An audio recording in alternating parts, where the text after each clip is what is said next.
This is Garis Masculist MGTOW flyers. That is 2-3-page essays on the themes of masculism and MGTOW, written by and read aloud by Prof. Dr. Hugo de Garis.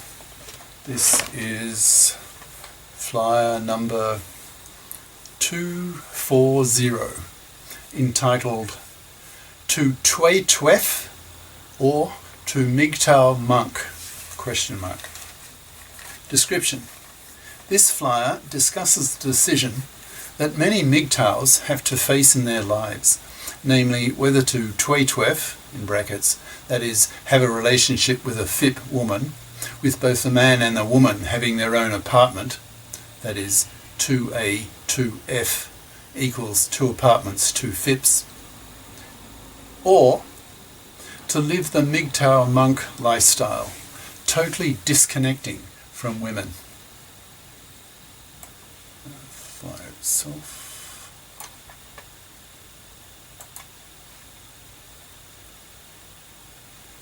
To Twaytwef or to MGTOW monk? By Prof. Dr. Hugo de Garis. Email profhugodegaris@yahoo.com. Website profhugodegaris.wordpress.com. In a year or so, I'll have to make a decision, because I'll be faced with a watershed moment in my life. I will leave China, where I've lived for 11 years so far in my life, and return to Melbourne, Australia, my first of 7 countries, where I grew up, due to the generosity of my younger sister, who will buy a 1-bedroom apartment and let me live in it rent-free. If it had not been for her generosity, I would probably have moved to Cambridge, UK, where I lived in the 70s for 4 years and felt most at home in, being surrounded by like-minded people, that is, sages who love playing with ideas. When I return to Melbourne, after having been away for half a century, I'll be faced with a choice that millions of men who have been influenced by MGTOW and Masculist ideas have to make once they have decided to go MGTOW. That is, they reject marriage, they reject having kids and spend their money on themselves, avoiding fluffies, that is, traditional women who expect to be able to parasite off the money of a man, like the plague. The choice, as I see it, is between Twaytweffing or going MGTOW monk. It's a decision that millions of Western men are now confronted with, so I'm hoping my own thoughts on this question might be useful to others who are reading this. Before launching into discussion about this choice, I have to say a bit about my current situation, because it's both similar and different from my future lifestyle. Currently, I'm married to my second Chinese wife, my 4th wife, and will leave her behind when I move to Australia. The relationship with her has died. I've already made several flyer videos on my relationship with her, so will not go into any detail on that point. But just quickly, to set the scene, my first Chinese wife ended up stealing half of my savings, which I could not get back from the Chinese criminal court system because it favours its own citizens, especially those who are daughters of generals who were on the Long March with Mao Zedong.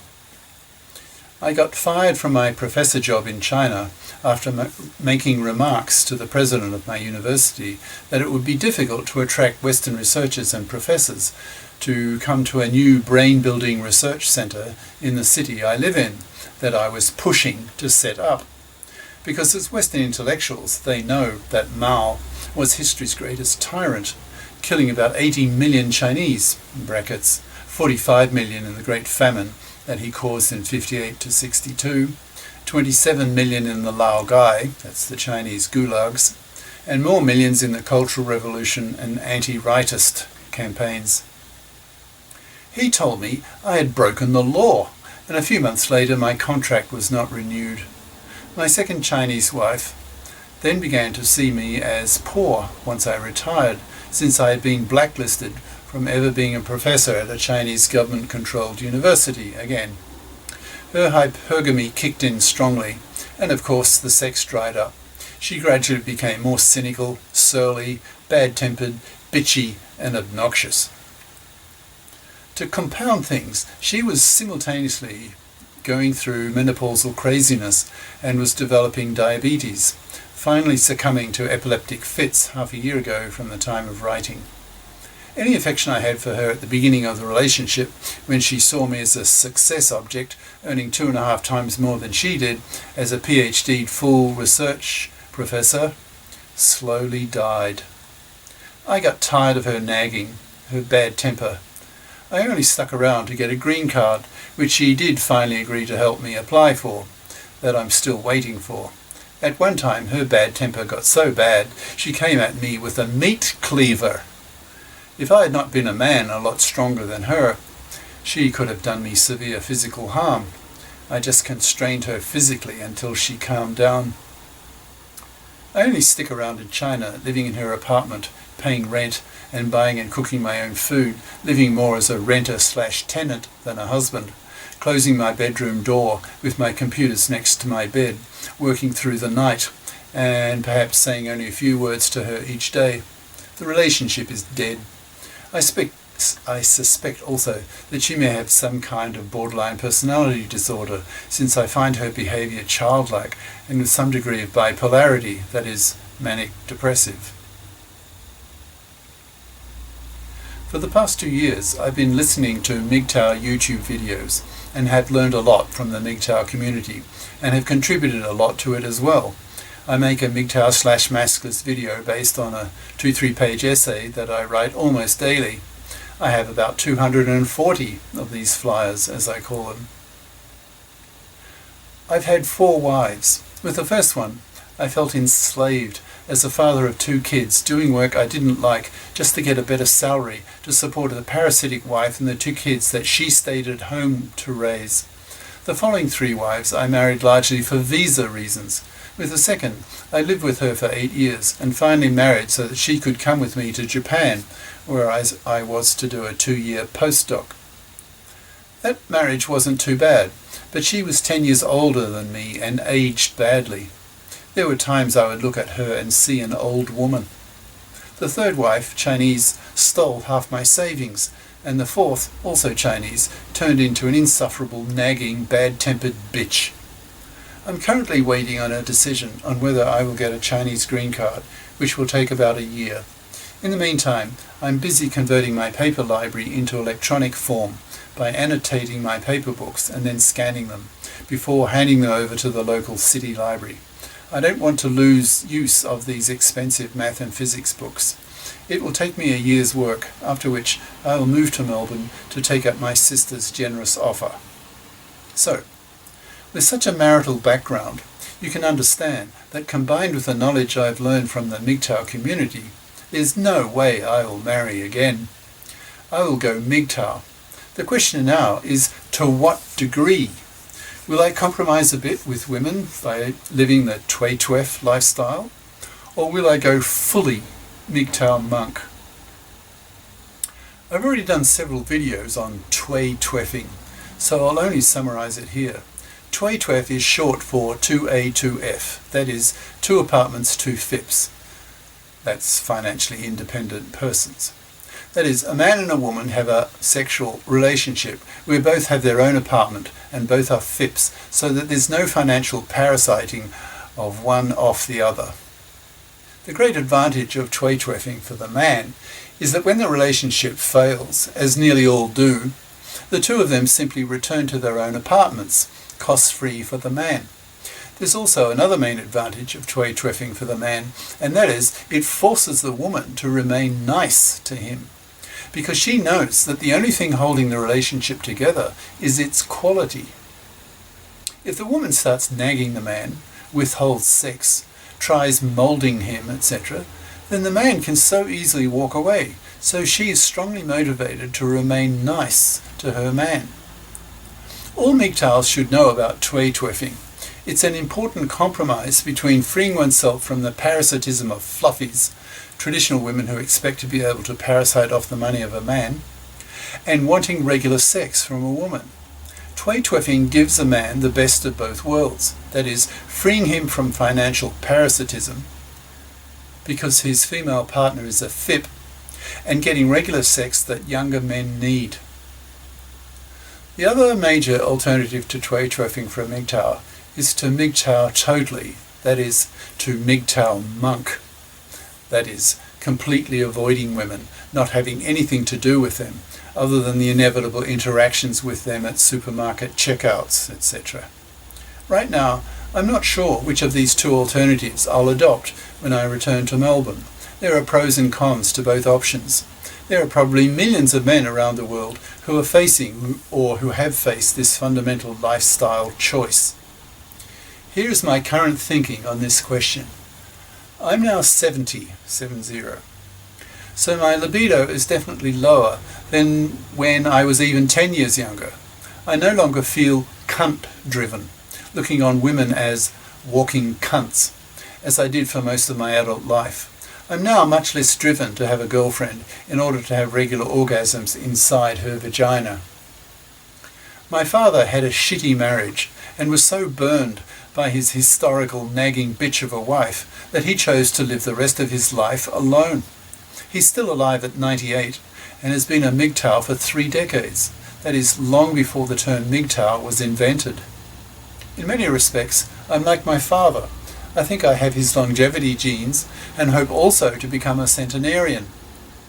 So it may very well happen that I too end up living the next 3 decades of my life as he does, that is, alone, preferring the peace and quiet of the MGTOW monk lifestyle than the constant life expectancy reducing stress of female bitchiness.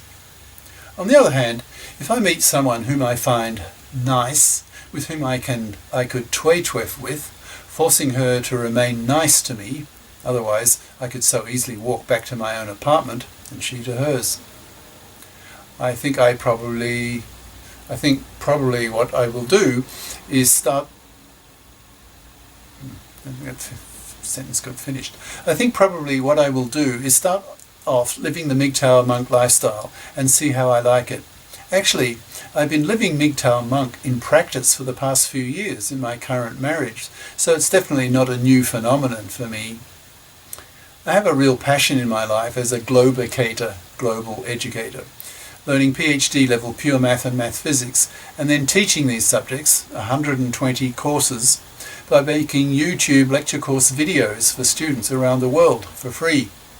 My aim is to revolutionize graduate level education in math and physics by making these YouTube lecture courses, as well as making that's electronic, libraries with links to tens of thousands of full content books in these subjects supplied by Google. This work will keep me busy for 30 years. I find it fascinating because the two subjects of pure math and math physics are fascinating. The best way to learn these subjects is to have to teach them. So I kill 2 birds with 1 stone. I get to learn them by being strongly driven to do so, by knowing that I have to teach them, so I'd better damn well understand the courses thoroughly. I don't want to fluff the exposition in front of the camera and make myself look a fool. In other words, I have a strong focus, a strong passion in my life that is usually considered by most MGTOWs as essential to be able to live the MGTOW monk lifestyle successfully. I don't have to worry about lacking a focus in my future life. I have a very clear and engrossing goal in life. In fact, I would say that it gives me peace of mind in the way that the Buddhists aim for. In practice, I do the opposite of what the Buddhists do. Instead of vacating my mind, Buddhist style, I do the very opposite. I fill it so totally by becoming totally engrossed by what I'm studying and thinking about, that is, the mathematical works of the planet's smartest men. I'm in awe at what these genii males are capable of. Fortunately, I'm smart enough to be able to understand what they have done, but could never compete with them, because they are the smartest men on the planet, with not a single female amongst them, not a single one. I found that the best way for me to attain peace of mind is to plunge into my work, into this work, studying these works of genius, getting totally engrossed, so that regularly I get what I call wow moments. That is, when something profound, something beautiful, something powerful clicks and I understand. When a new world opens up and suddenly I can see clearly a whole new conceptual vista with deep implications for further thought. When I get totally engrossed, I get very happy. I'm content. I have peace of mind.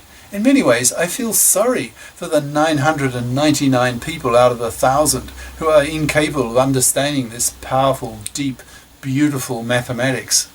They are like animals who can only see in black and white in a world of colour that they will never see.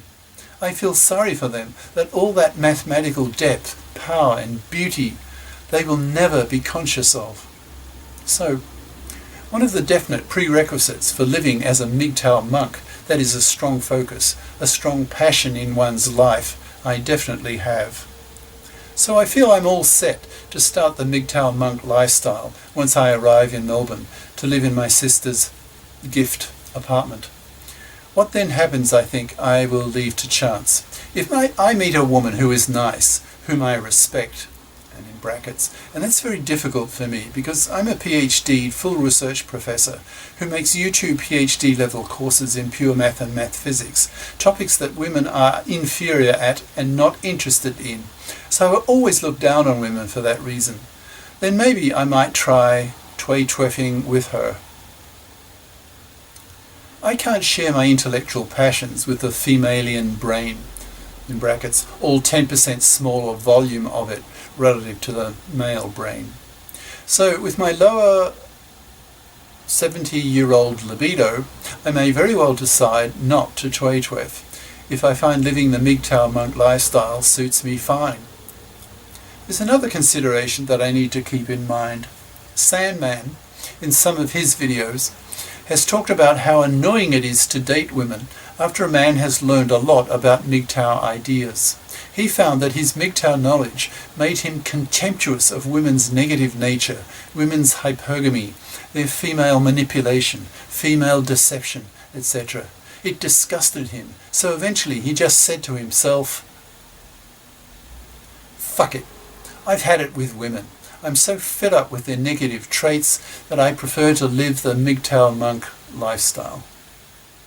I may go through a similar experience. Probably millions of MGTOWs have been through similar experiences. That is, the 5-stage process of A. Getting burned by female nature. B. Learning about MGTOW and Masculist ideas. C. Going MGTOW monk for a while. D. Getting back into dating and finding women intolerable. E. Returning to MGTOW monking with greater conviction. The above process may happen to me. I will be open-minded about it, giving it a test. So my approach will be the following, which I hope may interest MGTOWs reading this, who are faced with a similar situation. A. Start off as a MGTOW monk. B. If I meet a woman whom I can respect, whose company I enjoy, and the sex is good, then try Twaytweffing for a while. C. If the woman inevitably turns into just another obnoxious bloody femalian, then dump her and return to the MGTOW monk lifestyle. D. Perhaps the above steps might be repeated a few times until one becomes confident of the inductive conclusion. Quote, "All my previous Twaytweffing attempts ended badly because of femalian nature. Therefore, the next one will too. So it's better to not even try another time. Just be content to MGTOW monk for the rest of my life, like my father." So that's my plan, my strategy. For the next few years of my life, I will simply see how it goes. My brother has had a string of girlfriends. So have I, about 20 of them, and 4 wives. In most of these cases, it was I who dumped the woman, due to the great difficulty of finding a woman whose mental interests and traits I admired. But for most of these women, I was still cunt-driven. Now that I'm entering the last decades of my life, That is no longer true. So it would not surprise me at all if I go MGTOW monk totally like my father, and for similar reasons. He seems quite happy, and he definitely lives a stress-free life, since he is a good financial investor, so has absolutely no money worries. Being stress-free from women too may be a factor in his long life, besides good genes that I think I've inherited as well. My father's grandfather and great-grandfather lived to 97 and 99. It runs in the family. Cheers. Prof. Dr. Hugo de Garis. Email profhugodegaris@yahoo.com. Website profhugodegaris.wordpress.com. YouTube channels De Garis, Masculist, MGTOW, Flyers, and De Garis Essays. Ciao.